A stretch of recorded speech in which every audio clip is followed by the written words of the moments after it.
Bienvenue sur la chaîne du Traqueur de livres. Salut aux dévoreurs de chouquettes, aux mangeurs de livres. Aujourd'hui, un roman atypique, mi-thriller, mi-roman historique. En tout cas, un roman vraiment intéressant.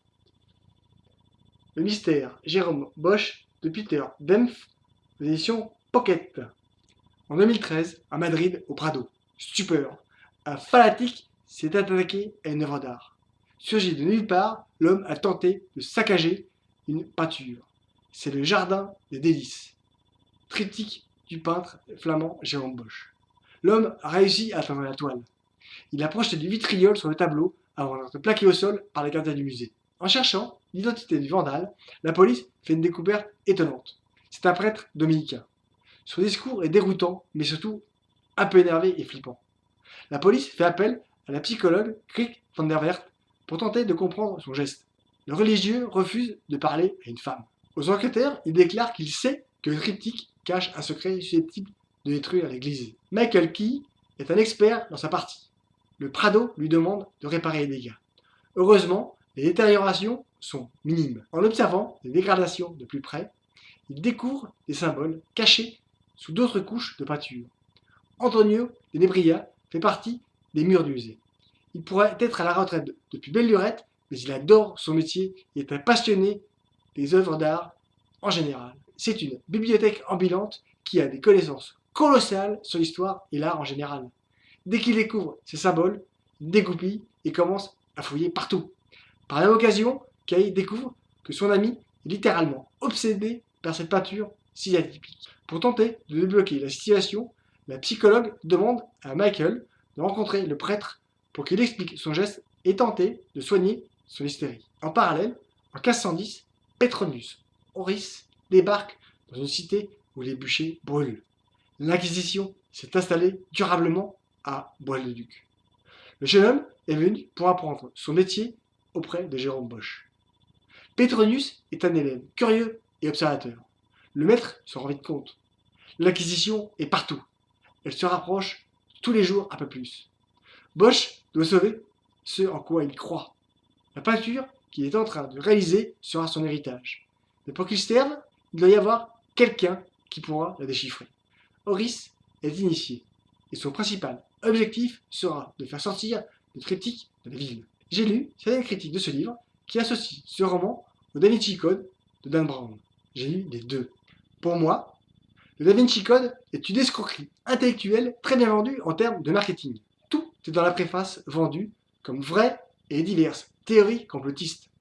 Des allégations historiques sont assurées comme étant vraies alors qu'elles ne le sont pas. Sans cette préface, ce roman reste dans son rôle de divertissement par la fiction. Un roman peut s'inspirer de réalité et devenir de la fiction. Quand il écrit des faits qui ne sont jamais arrivés en les prétendant vrais, cela devient de la manipulation et de la propagande. Le Da Vinci Code prend le lecteur par sa préface et son personnage historique. Le mystère Jérôme Bosch a une trame narrative et une écriture bien construite. Il y a certains passages un peu faciles, mais je trouve que sa manière de nous entraîner dans le passé est intelligente. Le style d'écriture et le rythme qu'il met intègrent le lecteur en plein milieu de l'histoire. On observe l'époque de toute l'histoire à travers Horis Petronius. Il nous plonge dans une période historique passionnante et pleine de mystères. J'ai trouvé les passages dans le passé captivants et hyper réalistes sans être démagogiques. À chaque fois que l'auteur nous faisait réintégrer le présent pour poursuivre l'enquête, je ressentais une certaine frustration car je préférais ces passages historiques. Peter Dempf est un conteur né.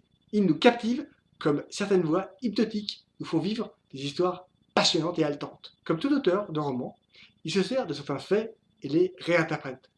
Dans son postface, il est parfaitement clair. Il précise ce qui est vrai, ce qui est faux. Des personnages inventés, des personnages historiquement avérés. Il précise que certains des passages historiques sont réinterprétés pour que la trame narrative entraîne le lecteur dans l'histoire. Les allers et retours dans le passé et le présent mettent de la cohérence et de la logique dans la balance, permettant de ne pas tirer sur le passé en remplaçant des faits dans leur contexte. L'idée de l'auteur de prendre une peinture étonnante et de créer une énigme autour pendant que le peintre crée le tableau rend la lecture encore plus dynamique. En ce qui me concerne, à travers ce livre, en plus d'une plongée dans l'histoire, j'ai eu une description de l'œuvre du peintre et un certain aperçu d'une époque terrifiante. Comme souvent, La cruauté d'une minorité peut pousser des hommes à se sublimer pour créer des œuvres majeures.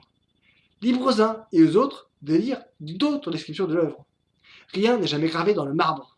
Les interprétations des uns seront différentes de celles des autres et c'est très bien ainsi. Ce roman est un thriller historique et contemporain, très bien documenté, qui tente de décrypter et d'intéresser le lecteur aux peintures complexes inventées pendant une période dangereuse où le simple fait d'avoir des idées différentes pouvait nous entraîner vers le bûcher. Un roman reste une fiction. Dans le cas contraire, c'est une enquête qui doit apporter des preuves. Et maintenant, l'instant bio. Peter Dempf est né en 1959 à Augsbourg. Il est professeur d'histoire et de littérature allemande. Il a publié depuis 1983 une quinzaine de romans, des recueils de poèmes et des nouvelles. Le mystère Jérôme Bosch cherche midi, 2017, est son premier roman publié en France. Passionné d'histoire et d'œuvres d'art, il a réussi à rassembler les deux en un livre. Avec ce roman, il permet de transmettre ce qu'il a appris et il crée son propre univers. Je n'ai pas trouvé grand-chose sur l'auteur, même en cherchant, en farfouillant partout, j'ai pas une biographie super complète. Je préfère pas de bêtises. Lisez, likez, commentez, parlez-en autour de vous. N'hésitez pas à donner des informations. On peut en parler, on a le droit de pas être d'accord. Mangez les chouquettes, abonnez-vous, c'est gratis. À bientôt. Salut. Le mystère Jérôme Bosch de Peter Dempf, édition Pocket.